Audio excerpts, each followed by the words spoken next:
Assalamualaikum warahmatullahi wabarakatuh. Hai semuanya, perkenalkan nama saya Sandia Sari, NIM 220591103 dari Prodi Manajemen S1. Kali ini saya akan menjelaskan beberapa materi. Yang pertama tentang siklus akuntansi perusahaan dagang. Siklus akuntansi perusahaan dagang dimulai dari yang pertama ada jurnal khusus, yang kedua memposting jurnal khusus ke buku besar pembantu utang dan piutang, yang ketiga ada posting jurnal khusus ke buku besar utama, yang keempat ada neraca saldo, yang kelima ada jurnal penyesuaian, yang keenam ada worksheet, yang ketujuh ada laporan keuangan yang terdiri dari laporan laba rugi, laporan perubahan modal, neraca, dan laporan arus kas. Kemudian ada jurnal penutup. Yang pertama kita buat dulu jurnal penutupnya, lalu memposting jurnal penutup ke buku besar, lalu membuat neraca saldo setelah penutup. Yang kesembilan ada jurnal pembalik. Yang pertama kita buat dulu jurnal pembaliknya, kemudian memposting jurnal pembalik ke buku besar, lalu membuat neraca saldo setelah pembalik. Lanjut ke pembukuan pada perusahaan dagang. Pembukuan pada perusahaan dagang dimulai dari jurnal khusus. Terdiri dari empat. Yang pertama ada jurnal penjualan. Jurnal penjualan berfungsi untuk mencatat setiap transaksi penjualan secara kredit, baik penjualan barang dagang maupun penjualan aktiva atau aset tetap, sehingga mengakibatkan piutang kita bertambah atau piutang didebit. Jenis transaksi yang dicatat di sini adalah penjualan barang dagang secara kredit, penjualan peralatan secara kredit, dan penjualan aktiva lain secara kredit. Untuk tabel dapat dilihat pada PPT. Kemudian jurnal pembelian. Jurnal pembelian berguna untuk mencatat semua transaksi pembelian secara kredit, baik pembelian barang dagang maupun pembelian harta lainnya, sehingga mengakibatkan utang kita bertambah atau utang di kredit. Jenis transaksi yang dicatat di sini adalah membeli barang dagang secara kredit, membeli peralatan secara kredit, dan membeli harta tetap secara kredit. Untuk kolom dapat dilihat pada PPT. Kemudian lanjut kepada jurnal penerimaan kas. Jurnal penerimaan kas ini berguna untuk mencatat semua transaksi penerimaan uang tunai atau kas, sehingga mengakibatkan kas kita bertambah.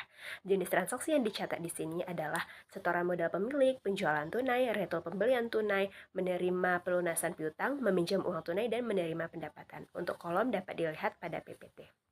Yang keempat ada jurnal pengeluaran kas yang berguna untuk mencatat setiap pengeluaran uang tunai atau kas, sehingga mengakibatkan kas kita berkurang atau kas di kredit.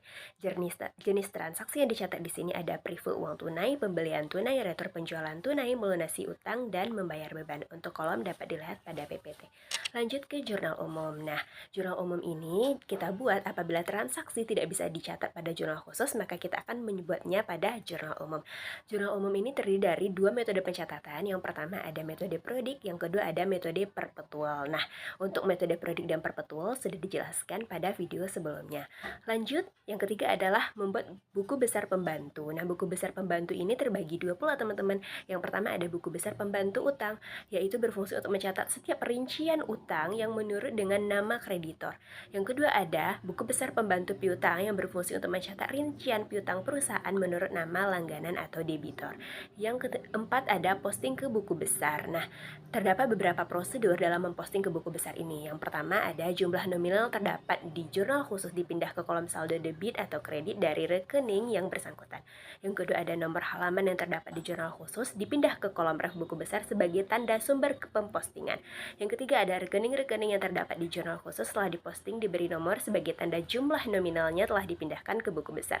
Terakhir adalah jumlah yang dipindahkan ke buku besar merupakan jumlah akhir sehingga tanggal ditulis per akhir periode. Lanjut, yang kelima ada laporan harga pokok penjualan. Nah, harga pokok penjualan itu merupakan sejumlah pengeluaran dan juga beban yang kita keluarkan baik itu secara langsung maupun secara tidak langsung, yang terdiri dari biaya tenaga kerja, overhead, dan juga bahan baku. Nah, cara menghitung HPP-nya itu adalah dengan menambahkan pembelian bersih dengan persediaan awal dan dikurangkan dengan persediaan akhir. Lanjut, yang keenam adalah membuat neraca saldo. Nah, informasi yang kita gunakan untuk membuat neraca saldo ini itu berasal dari buku besar, yaitu setiap saldo akhir dari akun-akun. Posisi debit dan kreditnya harus balance ya. Lanjut, kita membuat jurnal penyesuaian. Nah, pembuatan jurnal penyesuaian ini merupakan akibat dari terjadinya transaksi yang berpengaruh kepada sejumlah akun perusahaan atau mungkin juga dapat memunculkan kehadiran akun baru. Contohnya juga seperti sewa toko yang sudah jatuh tempo. Lanjut, kita membuat neraca saldo setelah penyesuaian. Nah, selanjutnya pada saat penyesuaian neraca saldo dengan jurnal penyesuaian ini itu akan menghasilkan neraca saldo setelah penyesuaian.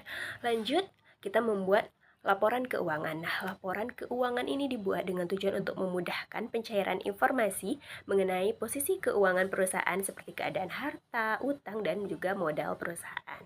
Lanjut, kita membuat jurnal penutup. Nah, Tahap membuat jurnal penutup ini merupakan, dari akun-akun yang terdapat dari laporan laba rugi seperti akun pendapatan dan juga akun biaya.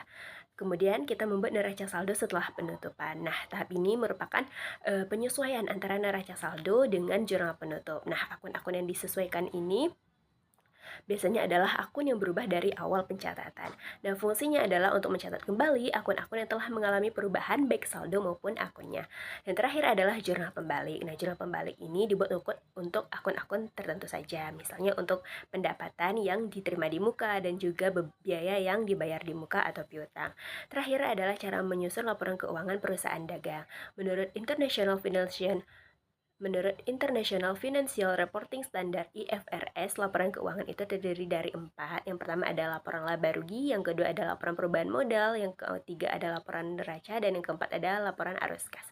Yang pertama laporan laba rugi, komponen-komponen yang harus didapat dalam laporan laba rugi diantaranya adalah pendapatan dan penjualan bersih, harga pokok penjualan, laba kotor usaha, biaya operasional, pendapatan atau pengeluaran lain, dan laba bersih. Kemudian yang kedua adalah laporan perubahan modal. Unsur-unsur yang harus didapat dalam laporan perubahan modal seperti modal awal, pengaruh dari kebijakan akuntansi, pengaruh koreksi kesalahan pada periode sebelumnya, saldo yang disajikan lagi, perubahan dari modal saham, dividen, laba rugi periode terkait, perubahan dalam cadangan evaluasi, keuntungan dan kerugian lain, serta saldo akhir. Yang ketiga ada neraca. Nah, neraca antara aktiva sama pasiva tuh harus sama. Aktiva kita peroleh dari kas ditambah dengan jumlah asuransi dibayar di muka, ditambah piutang dagang, ditambah persediaan barang dagang, ditambah perlengkapan, ditambah sewa dibayar di muka, ditambah peralatan, dan dikurangi dengan akumulasi penyusutan peralatan. Sedangkan pasiva kita dapatkan dari kewajiban ditambah dengan modal. Nah, terakhir ada laporan arus kas. Nah, komponen penting yang harus terdapat dalam laporan arus kas itu adalah arus kas dari kegiatan operasi, arus kas dari kegiatan investasi, dan laporan arus kas dari kegiatan pendanaan. Nah, mungkin itu saja yang dapat saya sampaikan kali ini. Kurang lebihnya saya mohon maaf. Semoga video ini bermanfaat. Terima kasih. Wassalamualaikum warahmatullahi wabarakatuh.